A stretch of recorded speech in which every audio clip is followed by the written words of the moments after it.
Selamat siang dan salam sejahtera bagi semuanya dimanapun berada. Semoga selalu dalam keadaan sehat walafiat dan dalam lindungan Allah Subhanahu wa Ta'ala.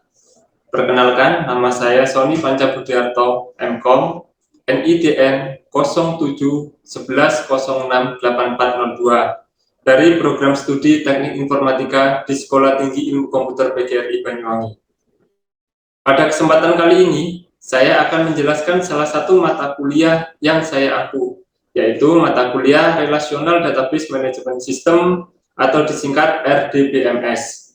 Mata kuliah ini didapat pada semester genap dengan bobot 3 SKS, di mana 2 SKS teori, 1 SKS praktik, dengan kode mata kuliah KU 112108.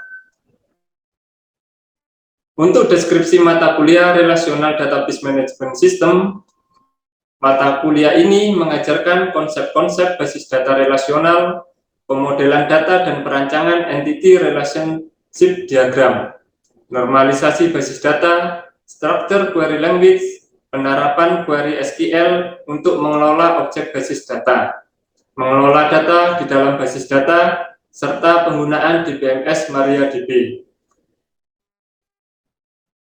Capaian pembelajaran. Yang pertama, mahasiswa mampu menerapkan konsep basis data relasional dalam pengembangan basis data. Yang kedua, mahasiswa mampu merancang susunan basis data yang efektif dan efisien. Yang ketiga, mahasiswa mampu menggunakan bahasa SQL dalam pengelolaan data. Yang keempat, menganalisis kebutuhan dan keamanan akses data. Untuk materi pembelajaran, yang pertama, pengantar Relational Database Management System. Yang kedua, desain basis data relasional. Yang ketiga, normalisasi basis data. Yang keempat, Data Definition Language atau DDL. Yang kelima, Data Manipulation Language atau DML. Yang keenam, fungsi agregat. Yang ketujuh, relasi dan join. Yang kedelapan, subquery. Yang ke-9 view, yang ke-10 trigger, yang ke-11 storage prosedur. Untuk sistem pembelajaran, pada masa pandemi yang belum berakhir, sistem pembelajaran di Stikom PGRI Banyuwangi menggunakan model hybrid, tatap muka dan daring. Untuk pembelajaran daring dilakukan menggunakan media Zoom dan materi pembelajaran diunggah di e-learning Stikom PGRI Banyuwangi. Untuk akun e-learning, kita bisa masuk melalui browser dengan alamat learn.stikombanyuwangi.ac.id. Untuk mahasiswa juga masuk melalui alamat tersebut dengan memasukkan nama mahasiswa, username, password.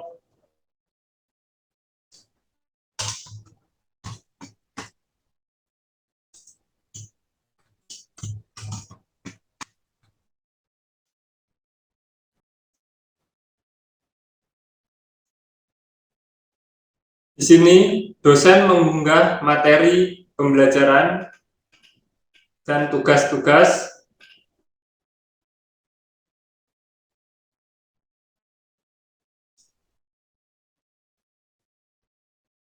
mulai dari pembelajaran pertemuan 1 sampai dengan pertemuan ke-14.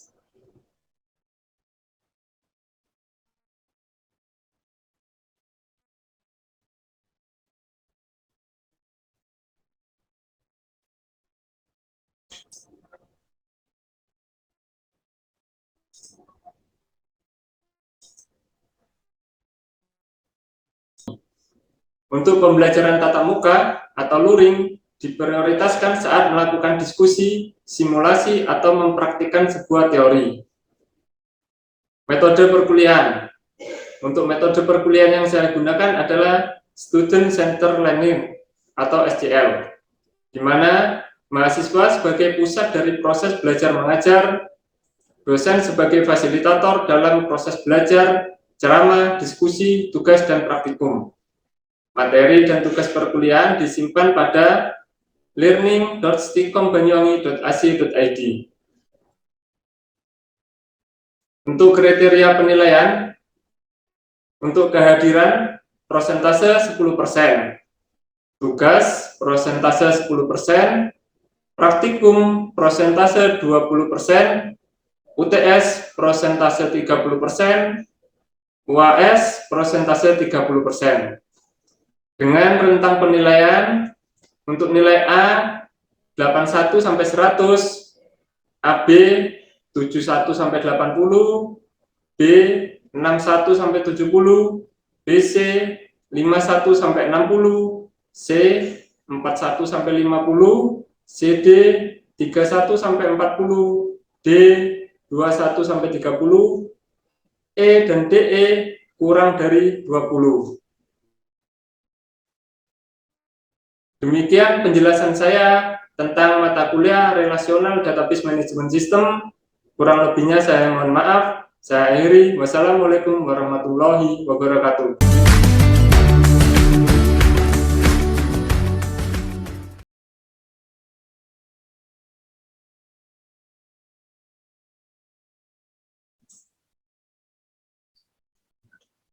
Mulai ya. Monggo, Pak. Iya ya, Pak. Assalamualaikum warahmatullahi wabarakatuh. Waalaikumsalam. Waalaikumsalam warahmatullahi wabarakatuh.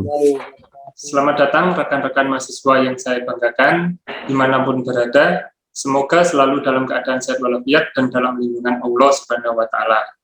Selamat datang di mata kuliah Relational Database Management System atau disingkat RDBMS, program studi S1 Teknik Informatika.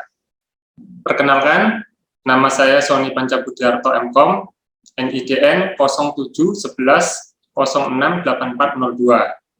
Saya sebagai pengampu mata kuliah Relational Database Management System.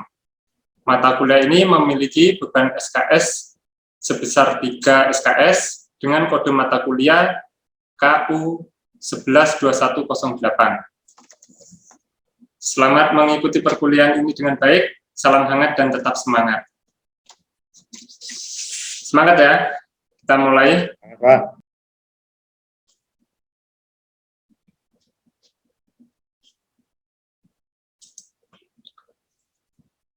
Relational Database Management System atau disingkat dengan RDBMS.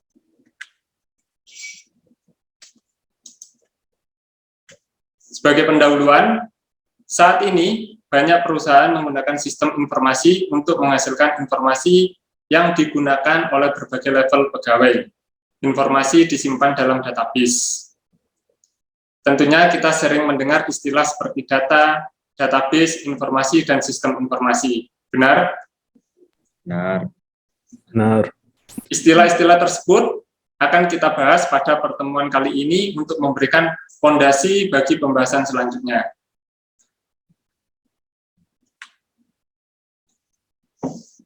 Pembahasan pertama, data dan informasi.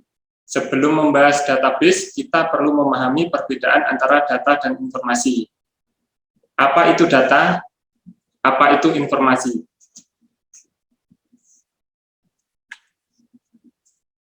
Data, menurut London tahun 1998, definisi data adalah fakta-fakta mentah yang mewakili kejadian-kejadian yang berlangsung dalam organisasi atau lingkungan fisik sebelum ditata dan diatur ke dalam bentuk yang dapat dipahami dan digunakan orang.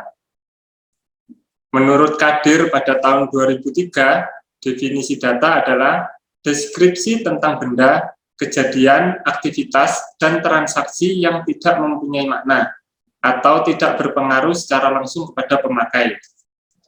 Menurut Wilkinson tahun 1992, definisi data adalah fakta, angka, bahan simbol mentah yang secara bersama-sama merupakan masukan bagi suatu sistem informasi. Jadi, dapat dikatakan data adalah suatu bahan mentah yang kelak dapat diolah lebih lanjut menjadi sesuatu yang lebih bermakna. Itu data. Data itu bahan mentah. Contoh data. Di sini terdapat sebuah data, hanya ada angka 321005, ANI, Teknik Informatika 1, 321012, Didi Manajemen Informatika 1, 322010 Dean Teknik Informatika 3, 322015 Hubun Manajemen Informatika 3. Ini contohnya data. Contoh di atas dapat dikategorikan data karena memang tidak memberikan makna yang jelas bagi pembaca. Maksudnya pembaca di sini adalah pembaca orang awam ya, orang biasa atau orang umum. Walaupun beberapa orang dengan pengetahuan tertentu dapat membaca makna yang tersirat di dalamnya. Itu data. Sekarang kita lanjut informasi. Apa informasi? Menurut London tahun 1998, definisi informasi adalah data yang telah diolah menjadi bentuk yang bermakna dan berguna bagi manusia. Itu menurut London. Menurut Hofer dan kawan-kawan pada tahun 2005, definisi informasi, data yang telah diproses sedemikian rupa sehingga meningkatkan pengetahuan seseorang yang menggunakannya. Itu menurut Hofer. Menurut Davis tahun 1999, data yang definisi informasi, data yang telah diolah menjadi sebuah bentuk yang berarti bagi penerimanya dan bermanfaat dalam pengambilan keputusan saat ini atau saat mendatang. Jadi, informasi dapat disimpulkan, informasi bermuara pada data. Informasi memberikan suatu nilai tambah atau pengetahuan bagi yang menggunakannya. Informasi dapat digunakan untuk pengambilan keputusan. Jadi, kalau data itu bahan mentah, kalau informasi itu bermuaranya pada data. Kira-kira bisa membedakan sampai di sini antara data dan informasi? Siap, bisa. Bisa ya, terima kasih. Kita lanjut. Ini contoh informasi ya. Untuk menjadi sebuah informasi, seringkali perlu dilakukan penambahan item-item lain dan penyediaan kerangka sehingga memberikan suatu makna. Seperti diperlihatkan pada contoh di bawah ini. Contoh informasi. Kalau tadi ada data, ada angka, ada ini ANI, Teknik Informatika 1. Sekarang ditambahkan item. Item-item lain dan penyedia kerangka. Itemnya apa? NIM, nama, prodi, dan semester. Jadi, kalau ada orang awam atau orang umum melihat struktur semacam ini, dia akan dengan mudah tahu, oh NIM 321005, nama ANI, prodi Teknik Informatika semester 1. NIM 321012, nama Didi, prodi Manajemen Informatika semester 1. NIM 322010, nama Dean, prodi Teknik Informatika semester 3. Jadi ini adalah disebut informasi. Oke. Kita lanjutkan. Setelah kita mengetahui perbedaan antara data dan informasi, sekarang kita perlu tahu antara database dan sistem informasi. Ya, sistem informasi adalah kombinasi antara prosedur kerja, informasi, orang, dan teknologi informasi yang diorganisasikan untuk mencapai tujuan dalam sebuah organisasi. Ini menurut Alter tahun 1992. Sistem informasi dapat memberikan berbagai manfaat bagi internal organisasi maupun pihak luar, misalnya pelanggan. Jadi tadi ada data, ada informasi. Sekarang kita bicara database dan sistem informasi. Ya, kalau tadi data itu apa? Data apa kira-kira tadi? Bahan yang masih Mentah. ya, bahan mentah, betul. Kalau informasi bermuaranya pada Data. ya. Sekarang hubungan sistem informasi dengan database. Di sini ada sebuah gambar ya. Ini ada gambar kayak sebuah tong. Tong ada tulisan database. Kemudian ada tanda panah ke atas dan ke bawah. Ada sebuah tulisan sistem informasi. Di sebelahnya ada gambar orang.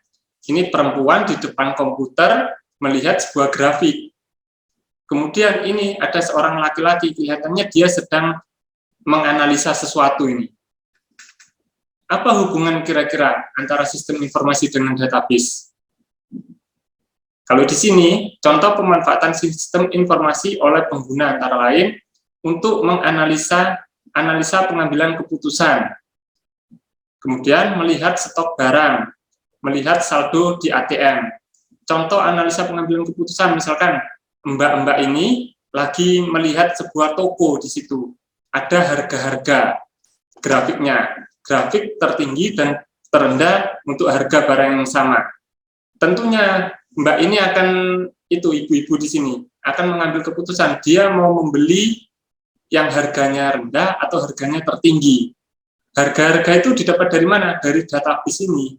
Database kumpulan produk yang dijual dengan harganya kemudian ditampilkan menjadi sebuah informasi. Sini ya.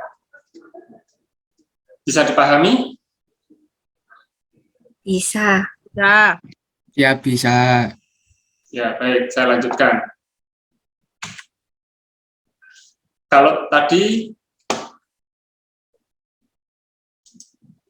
kita berbicara tentang sistem informasi ya. Sekarang kita berbicara tentang apa itu database. Ya, definisi database menurut El Masri dan Navate tahun 1994, kumpulan data yang terkait. Menurut Hofer dan kawan-kawan tahun 2005, definisi database adalah kumpulan data yang terorganisasi dari data-data yang secara nalar terkait. Menurut Ramakrishnan dan Gerke tahun 2000, definisi database adalah kumpulan data yang umumnya menjabarkan aktivitas-aktivitas dari satu atau lebih organisasi yang terkait. Itu definisi database. Nah, database sendiri ada database tradisional. Database tradisional itu sistem pemrosesan data berbasis berkas atau suatu model penyimpanan data yang mendasarkan pada penyimpanan data dalam file bentuk berkas. Salah satu perangkat lunak yang mengimplementasikan sistem berbasis berkas ini COBOL. Ya. Dalam perkembangannya sistem ini menunjukkan beberapa kelemahan. Kelemahan sistem pemrosesan berbasis berkas antara lain data terpisah-pisah dan terisolasi, duplikasi data atau data ganda ya, ketergantungan program pada data, ketidakkompatibelan berkas, istilahnya ketergantungan terhadap pemrogram. Apa maksudnya? Maksudnya gini, ini ada sebuah sistem pemrosesan berkas di sebuah perusahaan X. Ini ya, sistem pemesanan. Di sini ada berkas master pelanggan, berkas master persediaan, berkas pesanan kembali. Ada program A, program B, program C. Di sini ada sistem faktur, berkas harga persediaan, berkas master pelanggan. Masing-masing program ini mempunyai berkas yang berbeda, padahal untuk data yang sama. Akhirnya terjadi apa? Terjadi duplikasi data. Di sini sudah ada master berkas persediaan, di sini juga ada berkas persediaan dan harga ya. Selain duplikasi data, datanya juga terisolasi hanya untuk sistem-sistem ini saja yang terbangun. Ini database tradisional. Selanjutnya, selain database tradisional, pada perkembangannya ada namanya database relasional. Database relasional adalah salah satu database yang populer saat ini adalah database relasional. Database relasional adalah jenis database yang menggunakan model relasional. Data disusun dalam bentuk sejumlah relasi atau tabel. Ya, kalau database relasional itu ada beberapa tabel yang saling berhubungan. Untuk lebih mudahnya, saya beri contoh. Ini adalah database relasional data universitas. Di sini ada sebuah tabel. Bisa terlihat ya? Ya, Pak. Ya. Ya, Pak. Kira-kira yang ini, yang ada NIM, nama, alamat, ini tabel apa ini? Mahasiswa. Ya, kalau ID Prodi, NIM Prodi, tabel apa? Prodi. Kalau NIK, ortu, NIM, nama ortu, gaji ortu, tabel apa kira-kira? Tabel orang tua. Tabel orang tua. Jadi di sini database relasional itu adalah relasi antara tabel-tabel, hubungan antara tabel mahasiswa, tabel prodi, dan tabel orang tua di sini. Dari ketiga tabel ini, dari relasinya, kita akan mendapatkan sebuah informasi. Kira-kira informasi apa saja? Misalkan, NIM 111, nama Adi, alamat Jalan Mawar. Kira-kira dia di prodi apa? Teknik informatika. Yip. Untuk orang tuanya siapa namanya Adi? Selamat. Gaji orang tuanya? 2,5 juta. Ya, betul. Jadi, hubungan relasinya adalah Adi, prodi teknik informatika, nama orang tuanya Selamat, gajinya 2.500.000. Untuk Budi, kira-kira prodi apa? Untuk Budi? Teknik informatika. Informatika. Nama orang tuanya siapa? Budi. Budi. Gajinya berapa? 3 juta. 3 juta. Iya, betul. Untuk NIM 113 namanya siapa yang punya NIM 113? Cici. Cici. Prodi apa Cici? Manajemen informatika. Orang tuanya siapa? Yanto. Gajinya 3,5 juta. Ya, juta. Salah. 3,5 juta. 3,5 juta. Alhamdulillah sudah ngerti ya. Untuk database relasional. Jadi seperti yang sudah kalian jawab tadi ya, hubungan dari database itu tadi bisa diperhatikan. Adi, mahasiswa prodi teknik informatika, nama orang tuanya Selamat, gaji 2.500.000. Budi, mahasiswa prodi teknik informatika, nama orang tua Budi, gajinya 3 juta. Cici, mahasiswa prodi manajemen informatika, nama orang tuanya Yanto, gajinya 3.500.000. Informasi ini ya didapatkan dari mana? Dari relasi antar tabel ya. Sampai di sini ada pertanyaan kira-kira? Atau bingung? Tidak. Ya. Ya, Ya, Pak. Pak. Kelas Pak, kelas. Paham. Paham ya antara data, informasi, database, dan sistem informasi ya? Ya, Pak. Ya Pak. Ya. Ya. Karena hal itu sangat penting untuk kita bisa melanjutkan ke materi yang selanjutnya. Next, pertemuan yang kedua ya. Nanti di pertemuan selanjutnya kita akan membahas DBMS. Apa DBMS? DBMS adalah Database Management System dan merancang basis data relasional. Itu untuk pertemuan selanjutnya.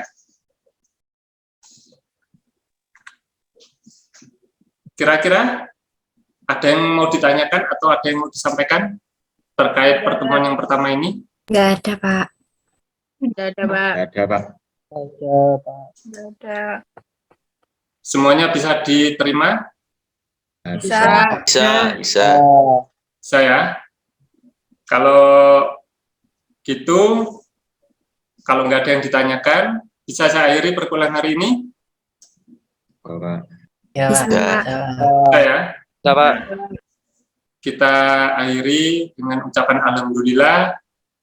Kurang Alhamdulillah. lebihnya saya mohon maaf. Wassalamualaikum warahmatullahi wabarakatuh. Waalaikumsalam warahmatullahi wabarakatuh. Waalaikumsalam warahmatullahi wabarakatuh.